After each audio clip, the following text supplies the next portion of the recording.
কারকল কিনলাম, কারকল এলাকাতে পাওয়া যায় না, বিদায় এখানে দেখার পর কিনলাম। এটা 130 টাকা দাম চাইছে, 120 টাকা রাখছে। এটা তো এক্সপেন্সিভ না, দাম। কারকল তো নতুন, এখন এলাকাতে পাওয়া যায় না, নতুন সের জন্য দাম এরকম। বাকি যেগুলো আছে ওগুলো রিজনেবল আছে। মুরগি কিনছি, মুরগি যেমন এখানে 250 টাকা কিলো, কিন্তু এলাকাতে আরও বেশি, 300-280 টাকা। এখানে দাম কম। ওভারঅল ঠিক আছে। এখন সবজির দাম অনেকটাই কম আমি দেখতেছি বাজারে। আমি যেহেতু আজকে আসছি, বাজারে কিন্তু অনেক মানুষও কম। যে পাইকারি যে মালগুলো ছিল, সকালবেলা যে মালগুলো ছিল, এখন এই মালগুলোই আছে, তেমন কাস্টমার হয় নাই। খুচরা কীরকম বেচানো হবে তা জানি না, আমি আজকে প্রথম আসছি। সবজির দামটা কম আছে, মোটামুটি 30-40 টাকা, 40 টাকা, 50 টাকার ভিতরে সবজিগুলো। পেঁপে আছে 50 থেকে 60 টাকা, কচু 40 থেকে 45 টাকা কেজি, কাকুল আছে 100 থেকে 120 টাকা কেজি, ঝিঙ্গা 70 থেকে 60 টাকা কেজি, করলা আছে 80 থেকে 70 টাকা কেজি, ভিন্ডি আছে 40 থেকে 45 টাকা কেজি, সিম আছে 40 থেকে 45 টাকা কেজি। এই মিলের সবজিগুলো 50 থেকে 60 টাকার ভিতরে সবজিগুলো আছে, তেমন দামটা বেশি না। বাজারে কিন্তু সকাল থেকে কাস্টমারটা কম, হয়তো আস্তে আস্তে কাস্টমার হতেও পারে সামনে, আশা করা যায়। ঈদের আগেও সবজির দাম কমই ছিল। রমজান মাসে তোমার সবজির আমদানি মোটামুটি যে সবজিগুলো ছিল, রমজান মাসে তো আমরা জানি যে আসলে বেগুন, শসা, টমেটো, সালাদের আইটেম দাম বেশি থাকে, ওইগুলোর দামটা বেশি ছিল। কাঁচা সবজির দামগুলো কমই ছিল ইনশাল্লাহ। রমজানের ভিতরে সবজি আমরা ব্যস্তই পারি না, সবজি চলেই রেখা। মানুষ 3 বেলা খায় না, এক বেলা খাইছে, তাও ঠিক মতন খায় না। রমজানের সময় সবজি চলে নাই, আমাদের দোকানদারি ক্ষতি হয়েছে, লোকসান হয়েছে অনেক টাকা। এখন আশা করি যে বেঁচে কিনা হয় কিনা। এখন তো মানুষ দেশে, এখনও কাস্টমার নাই, তবে কাস্টমার আশায় আছি যে কাস্টমার আসবে। তবে বাজারের দাম তত বেশি না। হ্যাঁ, রোজার সময় খালি বেগুন, লেবু আর শসা, এই 3টা জিনিসের দাম ছিল ঊর্ধ্বগতি, আর কোনো জিনিসের দাম ঊর্ধ্বগতি ছিল না। কিন্তু এখন মালের দাম এত বেশি না, কিন্তু আমাদের দোকানের কোয়ালিটি আবার কিন্তু খুব ভালো ভালো। হ্যাঁ, সব জিনিস আমরা একটু বেশি দাম কিনা পড়ে, কারণ জিনিস ভালো পড়ে। অনেক মানুষের খারাপ জিনিস বিক্রি করে, আমরা সেটা কিনি না।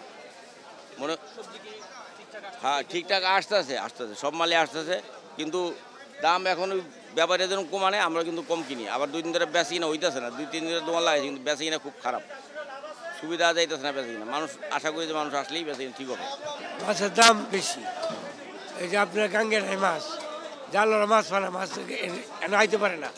এবার মাছের দাম বেশি, বিক্রেতা কম, কাস্টমারও কম। কারণ আমরা কিনে আনি, আমরা ব্যবসা করি, অনেক কিনে আনতো, দাম বেশি দিকে মানুষ কম ইকা।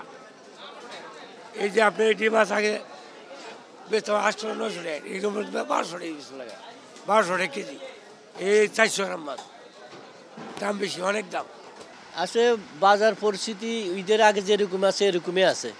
ঈদের আগে বাড়তির দিকে ছিল, ওরকমই বাটার দিকে আছে, কমের কোনো লক্ষণ দেখি না। তো আমরা আশাবাদী ছিলাম রমজানের চালের দাম কমবে, কিন্তু রমজানের থেকে চাল বাড়া আরম্ভ হয়েছে, তো ভাড়ার ভিতরে আছে। আর এখনও ঈদের পরে এখন আমরা যে দোকান খুলছি, আমদানি রপ্তানি তেমন হয়নি। তো আমরা আশাবাদী সামনে সিজন আছে, সিজন হয়তো আসলে বোঝা যাবে কি কম বেশি, এটাই আর কি। যেমন মিনিকেট বেচতেছে বর্তমানে, ভালো মানের মিনিকেট আপনার 88-90 টাকা কোয়ালিটি বেঁধে।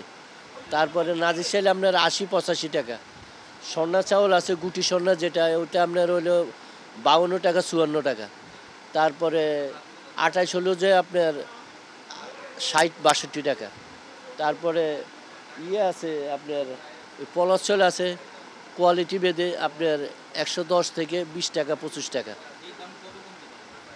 এই দাম আমরা আশাবাদী সামনে সিজন বলা জানে, এখন তো বলতে পারছি না, কারণ এখন কিছু কোম্পানির কাছে সরকারও জিম্মি হয়ে গেছে এখানে, এই কারণে বলতে পারছি না। কারণ আমরা সবসময় দেখে আসছি, আমি এখানে 90 থেকে ব্যবসা করি, দেখে আসছি সিজন আসলে কেজি প্রতি 5-6 টাকা কমে যেত গা, কিন্তু এখন সিজন আসলে উল্টো হয়ে যায়, দাম বাড়ে যায়। এখন সামনে সিজন আসলে বোঝা যাবে কি কম বেশি কতটুকু হবে। মুরগির দাম ঈদের 1 সপ্তাহ আগ থেকে ঈদের এখন পর্যন্ত মুরগির দাম কেজিতে অনেকটু কমছে। ঈদের আগে ব্রয়লার মুরগি 220-30 টাকা কেজি ছিল, এখন আমরা 190 টাকা বিক্রি করতে পারতেছি। আর সোনালী মুরগি ঈদের আগে 300-320 টাকা বিক্রি করছি, এখন দুই কোয়ালিটি, একটা হলো হাইব্রিড, এটা 260 টাকা, আর অরিজিনাল সোনালী ওটা হলো 300 টাকা কেজি বিক্রি করতেছি। কাস্টমার চাপ এখন তেমন বেশি নাই, ঈদের বন্ধ, সরকারি ছুটি এখনও শেষ হয় নাই, শেষ হলে হয়তো কাস্টমার আসার সম্ভাবনা আছে। এখন একটু তুলনামূলকভাবে অনেক একটু কম, এটা বলা যাচ্ছে না, কমতেও পারে বা নাও কমতে পারে, এটার কোনো গ্যারান্টি নাই। দাম এগুলো তো মনে করেন ঈদের আগের মাল কিনা, ব্যাপারী থাকবো না দেখে ঈদের আগে মাল কিনে রাখছে, স্টক মাল ওরকমই দাম 780। কিটা আজকে একবারে নাই, সকাল থেকে অন্তত বিসমিল্লাহ করিনি। অন্য দিন তো এই পর্যন্ত 30-40 হাজার টাকা বেচা লাই, আজকে অন্তত একটিও বেশি নেই।